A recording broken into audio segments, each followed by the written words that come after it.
sporting bracelets, which look very similar and stylish to stylish and thin digital watches. We have to regularly hide them from view, as we are advised that they could be considered suspicious-looking things usually. Hey, it's Cyrus. You guys probably noticed there's trouble at this world. Yes, more trouble. Cut the cutesy crap. This isn't the time. I'm actually... Oh, he's what? Actually what, exactly? I look at him.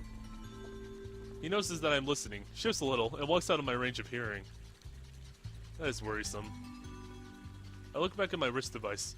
My ICD. Interplanar Communication Device. A name which does not actually cover all that it does. It also carries the database, tells the time, and probably 1,000 other things, as it is fancy. Honestly, if there's anything magical that I have encountered so far as a student mediator, it's probably most definitely the ICD, science magic, or some such. It basically does everything. It's how we get to other worlds and teleport around them, and it can open up a tiny pocket dimension for holding things, an inventory, it's called. I think it's pretty cool. Huh. That's interesting. And it came from my own world. I would have never imagined. Right now I need to access the codex. I focus this thought, open the codex, and the device recognizes the command, as it is linked with my mind, which is awesome. A tiny holographic screen emits from the device in a rather inconspicuous fashion, yet still in an acceptably readable size. I begin to navigate the database, searching for, well, let's see, Sewell, Brighton, Gabriel, and Verdia too, I suppose. I think I'll leave the fusion bomb for last. Okay. Oh, that's cool. What do we want to look at first? She said fusion bomb for last, so I guess I'll hold off of that. First of all, we have Brighton. Brighton is a minor society on the string of numbers there. Sewell. Oh, is Sewell like the entire world, I guess? With strong historical and present connections to both Gabriel and Verdia, a site of several rich mineral deposits. It was previously a Gabrian colony, but gained independence 120 Sewell years ago. It also shares a large portion of its border with Verdia, and a truce has been signed between Gabriel and Verdia concerning the territory. Brighton was still a colony at the time.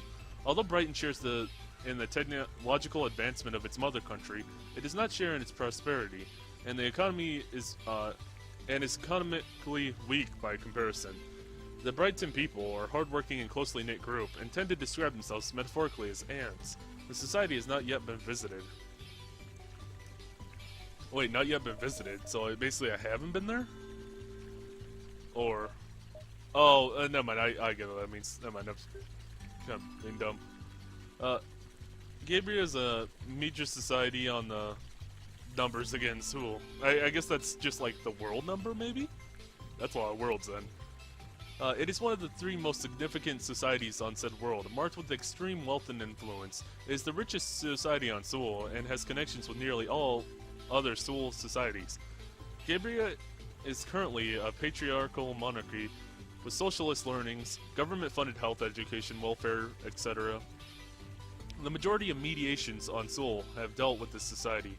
Gabrians began as nomadic trading people, quickly establishing a reputation for their amiability and good dealings. Trust was heavily placed in them for their reliability, and they often ended up playing intermediary between several budding nations on their home continent. Eventually seeing the value of their messages, they were charged to carry between countries. They began trading information. Their mobility connections, mercenary escort, and knowledge of secrets protected them from assault, and soon the nomads became rather notorious. At some point in time, they founded the Gabrian nation along the coast of their continent. From their new settlement, they amassed the military and turned to imperialistic goals. It did not take them long to have much of the world under their influence. With colonies on every continent and a grasp on most countries, Gabriel is also largely responsible for the technological advancement of the world. Their ingenuity and cleverness, mixed with the opportunism, has pushed scientific discovery along much faster than the average system. They have managed to develop an act upon nuclear theory, powering up their society in old colonies with rudimentary, somewhat experimental nuclear fusion reactors. The latest project has been the construction of artificial islands on Seoul's oceans. Currently, Gabriel remains at the top of Seoul society. While it has granted technical freedom to all of its colonies, it seems that they are still leashed in some way or another to their mother country. Also, it's a little small text, so it's kind of hard to read. Okay, so Seoul is the entire world, I'm guessing. Oh, system. Okay, so it's not just like planet number that, it's system. Wow.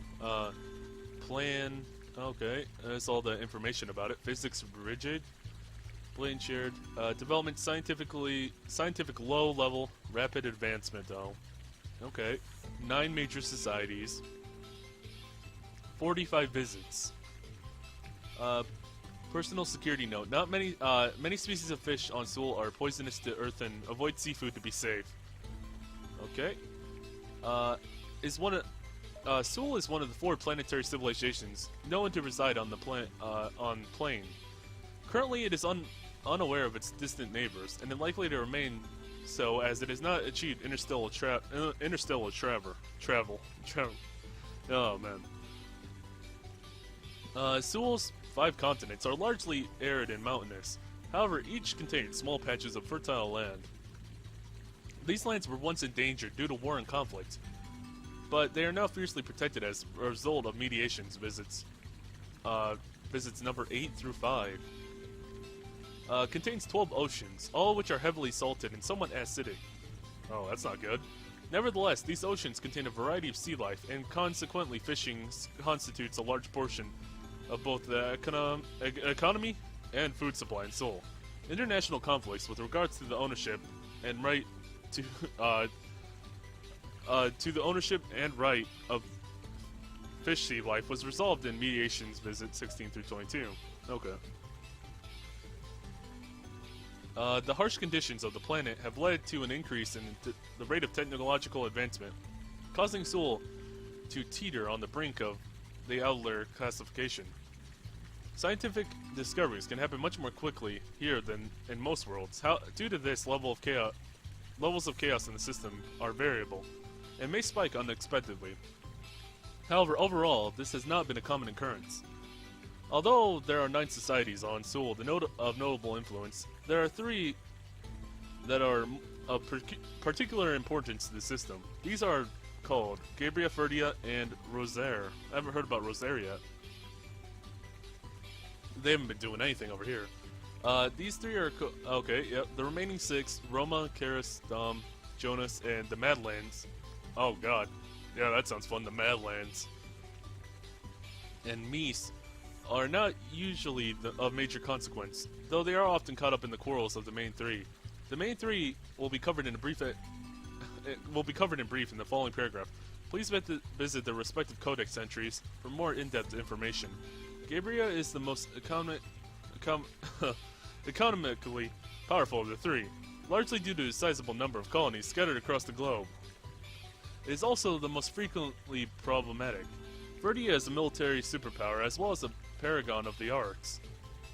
It is prone to warring and is also commonly involved in subject of mediation. The last society, Rosaire, is diabolical, having a reputation of cruelty and bizarre acts of violence. It is used fear to rise in power and control its populace. Interestingly, it is the least problematic of the 3, and its involvements in issues can dramatically lower the level of chaos, or the levels of chaos. Despite Seoul's occasionally high levels of chaos, it has not often required mediation, and is considered quite stable. Still, caution should be taken when visiting this world. That's interesting. So, Rosaire's cruel, basically, but it's the least problematic. But we don't have anything to do with them. Also, I keep thinking, like, right now we're in Brighton. If Brighton waged war on Gabriel with their nuclear weapons, I wonder what Ferdia would do. Like, would they just come in later and just take over? Because based on what they're talking about with Ferdia, they're a big warring place. Yeah, Ferdia is a major society on Seoul. It is one of the 3 most significant societies of the world, marked by its rich culture and extreme aggressiveness. It is responsible for many of Seoul's major works of art, literature, and music, while at the same time, its army and navy are unrivaled by any other. It is directly democratic, emphasizing fairness. It is democracy. It is a direct democracy, emphasizing fairness and the world of the individual, and the power of the individual. Okay, there we go. Found my place back. It is a little small text. This text is a little small, so it's a bit hard for me to. Ferdia wars have been numerous and frequent, but within the last 2 centuries, developments of aeronautics made by the major societies, Gabriel and Rosaire, as well as a fair number of truces, have largely put an end to this behavior. Unfortunately, they display an unusual degree of boldness. This has, in the past, caused them to ignore treaties and threats of technological superiority in order to go to war. Interestingly, despite their history of aggression, Ferdia has never tried to expand past the borders of its continent, nor has it created any colonies in foreign lands. Regardless of colonialism, many of the mediations on Seoul have concerned Ferdia's actions. Okay, so they're not trying to spread out though, but they're really, really aggressive. That's interesting. I'd like to know more about that, like why that is. Ferdia has always been extraordinarily territorial and protective of its people. This is due to the location in which they settled, on one of the few fertile lands in Seoul. The land was and is quite desirable. Naturally, okay, yeah. And Ferdia was frequently accosted by other tribes and nations attempting to claim this territory. Necessity led them to be very strong people, and the familiar helpfulness of its society bore a friendly nationalistic culture. They grew rich appreciation for their history, which led to some of their later aggressive manners. Ferdians never forget the slights made against their people, and after violently expanding its borders to scare off enemies, it spent much of its time warning the nations that had assaulted them in the past, or warring the nations that had assaulted them in the past. To date, Ferdia has believed to have initiated 251 wars, and participated in 253. Wow. So they participated, oh god. So they've only participated in 2 that they didn't start. Hence it has been stereotyped as a nation of violent roughhousing. While true to the point, they tend to be incredibly defensive and quick-tempered. Reports indicate that Ferdians are generally quite jovial and creative. They are also the least discriminatory nation on Seoul. An expression of theirs is that they hate everyone equally. Oh, that's great. I love that. An expression of theirs is that they hate everyone equally. But the truth is that they're surprisingly open to immigration and cultural diversity. It seems that they only ever take issue with countries themselves than the country's people. Mediators, be advised, as welcoming and charismatic as they are, they do not fall prey to their influence. Remember that war is severely chaotic. Furthermore, while their military action has calmed down recently, tensions are always high when it comes to Ferdian relations with other societies. Currently, Ferdia has been focusing on artistic endeavors and has adopted a somewhat isolationist doctrine. Its military is constantly honed, but has been deployed in approximately 50 Seoul years, but has not been deployed in 50 years, basically. Well then. Alright, now for the final one, which was the fusion bomb. No, this entry contains fusion weapons which are initiated by fission. For pure fission weapons, see the entry on True Fission. Fusion bombs, are also known as nukes, are highly destructive weapons, fueled primarily by nuclear fusion. Oh, switch pictures, that was nice. Just like, what's going on over there? Their power ranges anywhere from obliterating cities to entire countries, all in a few moments. Due to this, their possession is often quite efficient in quickly silencing opposition. Stability is often reached, however, when opposing or multiple societies possess the weapons, mutually assured destruction tends to prevent societies from risking angering one another. Fusion bombs are also notable for their fallout, which often takes several decades to dissipate. To expound, Fallout is the result of nuclear weapons detonation, fission, or fusion on an area. Since the resulting explosion is incredibly radioactive, its effects will linger long after the initial shock has passed, as the radiation will stick to the surrounding life and environment. Radiation sickness, symptoms, all those lovely symptoms, yes. Increased risk of cancer, and mutations in survivors, children, are all results of nuclear weapons fallout. Although most systems refer to weapons as products of fusion, is not entirely true. While fusion is certainly a part of the process, the reaction must be started. The reaction must be started using nuclear fission, an atomic nucleus, often that of uranium, splitting. The reason it is usually begun with fusion is due to the incredible energy and pressure required for nuclear fusion. For most societies, fission is the only method available for producing the required energies. It is a proper level of energy. If a proper level of energy is reached, the nuclear fuel, often hydrogen, will begin to fuse itself with to produce a new element, often helium.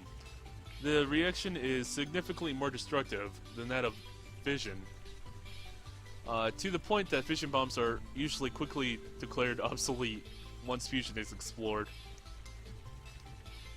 The fission stage of these weapons is primarily the fission stage of these weapons is the primary contributor to the radioactive byproducts left by detonation. Okay, that was a mouthful. This game's been a mouthful, but it's quite good so far. Anyway, yeah, that's everything. Anything I missed? No. Okay, back to the game, I guess. Certainly, this is amazing. I smile pleasantly in admiration of technology. Most unfortunately, my smile is very, very temporary. As it turns out, the fusion bomb is incredibly horrible. It is a weapon that will detonate and destroy everything in a very large radius with a disturbing rapidity. In its wake is a kind of miasma so powerful that it sticks to a place for several decades before dissipating. It causes sickness to those who did not die and greatly increases the chance of cancer and mutations in the children of survivors. Once again, I am affronted by the sense of unreality that has persisted since my induction into the Mediatorum. This is not something you would read about in storybooks. This is not a thing one can imagine. Why would you kill somebody else? Why would you kill hundreds, thousands, millions? And what's more, with such effects? What does that accomplish? They said I would not understand it for a long time, that it would be covered later on in my schooling, and that until then I would not be allowed to mediate wars. I need to understand this now, though. It may go down in a matter of hours. What will happen if I remain in this foolish ignorance of mine? My heart thumps and my stomach twists. I put my hand over my mouth and squeeze my eyes shut. I'm not the type to freak out, but I'm freaking out a lot today. Winter. Ah. Come on, calm down. We'll make it through this and you'll be better for it. Okay? I close my codex and look at Cyrus, who's placed his hands on my shoulders. That was a long call for him, because, like, with me reading that took me quite a bit to read that. So he was gone for a long time with that call. Anyway, the gesture does not help. For some reason, it makes me feel worse. My heart tightens, and tears escape from my lids. I feel the same feeling that comes when I imagine how it would be if my dad were to die. Only the feeling is much more distorted and disgusting. I answer Cyrus with a warbling voice, as my emotions are in tatters. I'm sorry, sir, but I don't understand. I'm sorry, I'm stupid. Winter, come on. Hey, you aren't stupid. You're a smart girl. I'm incredibly stupid. You know it. You're just a bit hard-headed. It's okay. You're young. Winter, and you're strong, too. You're strong, Winter. I just don't get it. I'm sorry. I raise my head and look at his face. Through my tears, I can see that Cyrus's cheeks are more flushed than my own. He jumps a little, as if he was startled, and hugs my head to his chest. His heart is beating very fast, and I clutch the bottom of his shirt. When he speaks, his voice reverberates through his body in a powerful way. So powerful that I even feel a little more confident. We will not fail. I lift my head and look at him again. He shivers and looks from me to the fountain. I'll make sure of it. But only if you shape up. I'm terrified. I know. Okay. Let's finish this up, alright? I push away from him and wipe my eyes and cheeks. I feel as though this is too much for me to take. It is hard to have faith in Cyrus. The further I go down the path of a mediator, the harder it is to have faith in anything. Still, if I feel this is so wrong, then I ought to stop it, right?